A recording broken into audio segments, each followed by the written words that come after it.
Hola a todos. Bueno, primero que todo, muchas gracias por los comentarios recibidos. Puedo ver gente que, como me lo esperaba, pues hay en varios extremos de grupos de opiniones y todo en medio. Siéntanse tranquilos a hacer comentarios. Voy a abrir los comentarios para los videos. Vimos en la primera sesión aspectos actitudinales de la perspectiva de Jesús. Recuerden que estos primeros videos es solo actitudinales, no acerca de esa lista de puntos o de doctrinas. Ya llegaremos allá. Esto es una base para ello. Y vimos en eso, por ejemplo, el término de mujer, que es un término de mucho respeto, como Jesús estuvo bajo el control, por así decirlo, la doctrina de María durante su vida mientras creció, e inclusive en su vida pública compartieron mucho tiempo y posiciones especiales. Vimos como María, a través del apóstol Juan en la cruz, fue dada por Jesús como madre de los discípulos de Jesús. Como les planteaba yo la pregunta, si siempre vemos que en las escrituras las cuestiones de los discípulos nos aplican a nosotros, ¿por qué o con base en que unas personas piensan que eso debe ser una excepción, mientras que otras no? Es una asignación también de María como madre a todos sus discípulos. Entonces, pues, posiciones diferentes. Vimos también cómo María nos quien hace los milagros, es Jesús, cómo María nos apunta hacia Jesús, que es algo que vamos a ver en el tema de su posición o ranking, como yo tengo en la lista, para que podamos mirar qué es lo que en realidad nos enseña la documentación existente, inclusive la posición oficial de la Iglesia Católica. Hay mucha gente que piensa que María es quien hace los milagros y María es quien salva. Hay otra gente que piensa que eso es lo que enseña la Iglesia Católica. Vamos a poder aclarar eso porque la Iglesia Católica es muy clara al respecto. Ella dice, María no salva, es Jesucristo.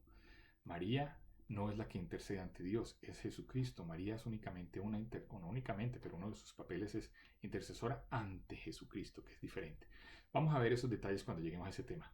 Entonces espero que les interese este tema. Por favor, acompáñenme. Es acerca de una posición actitudinal de acuerdo a la información que vemos en el Antiguo Testamento.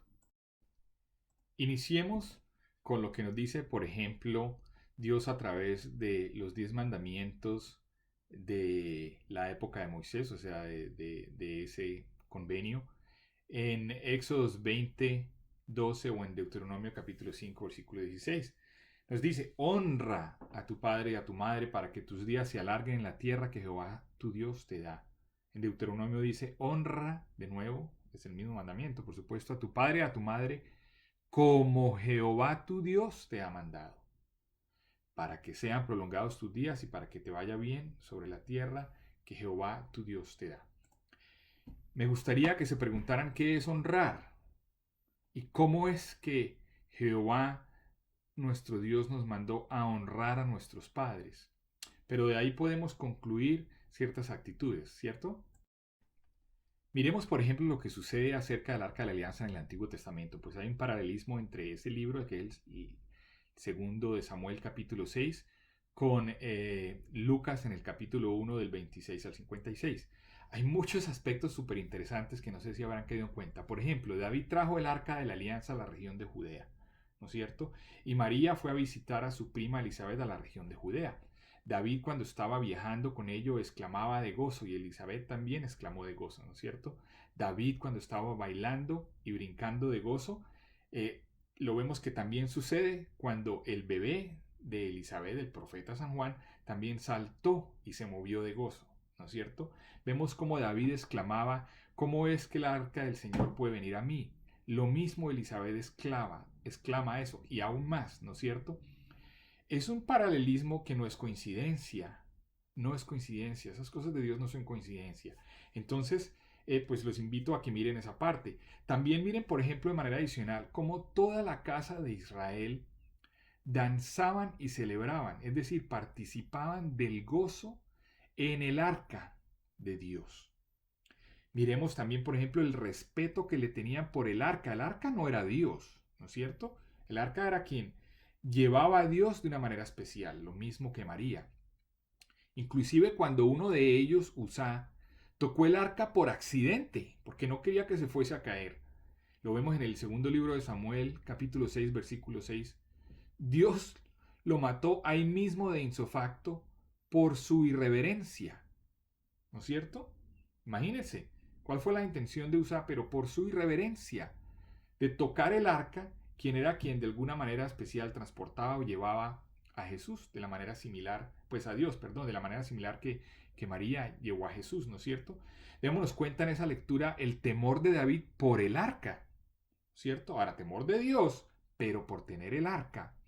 Pero también podemos ver la bendición que Dios le dio a la casa de Obed-edom, y dice ahí en la Biblia específicamente a causa de su arca, por haber recibido su arca en su casa, ¿no es cierto? Inclusive podemos ver la molestia que tuvo Mical con David de que él se había alegrado y que él había venerado al arca de esa manera y lo que sucedió con ello. Todo esto son puntos muy importantes para que considere cada uno de ustedes en su análisis, ¿no? Se ven aspectos de veneración allí por el arca, de respeto por el arca, de irreverencia también por el arca y cómo los juzga Dios, y qué similitud hay entre eso que para muchos se considera una profecía de así como llevaban el arca de Dios, quien era donde venía Dios es María. Cada cual de ustedes pues considere y haga sus analogías, sus paralelismos y pues su evaluación. Tenemos otros ejemplos aquí rápidamente. Rápidamente un pedacito del Salmo 45. Este salmo es una profecía de nuestro Señor Jesucristo como rey de todo lo que existe. Les aconsejo que se lo lean. No solo es muy bonito, sino nos muestra muchos aspectos relacionados con esto. Leamos. El versículo 9 dice, entre las damas de tu corte hay princesas. A la derecha de tu trono, se refiere al trono de nuestro Señor Jesucristo, está la reina, adornada con el oro más fino. Otro de varios, si no muchos, versículos que profetizan la posición de la Virgen María con respecto a nuestro Señor Jesucristo como el Rey en la Biblia.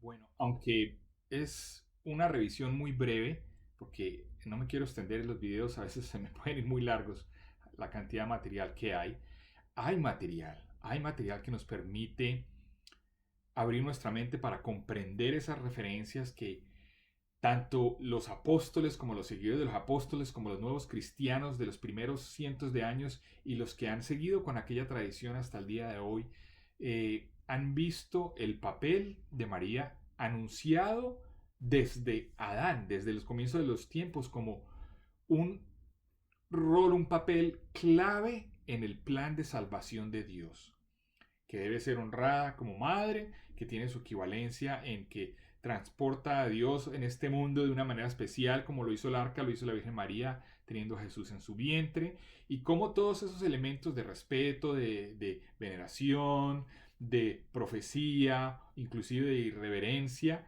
pues tienen sus consecuencias y sus cosas importantes que debemos prestar atención. Yo les dejo las otras referencias brevemente para que cada uno de ustedes las revise y pues considere. Lo que estamos mirando es sencillamente cómo eso nos puede llevar a formar una actitud adecuada. No estamos haciendo, o no he pretendido yo, si lo he hecho, pues de pronto se me ha salido, pero no es de definir algunas cosas teológicas. Mi objetivo ahora es que nos enfoquemos en los aspectos actitudinales de lo que podemos ver, como vimos en la sesión 1 de nuestro Señor Jesucristo, como vemos en esta sesión del Antiguo Testamento. Muchas gracias y espero verlos en la próxima sesión. Que Dios los bendiga.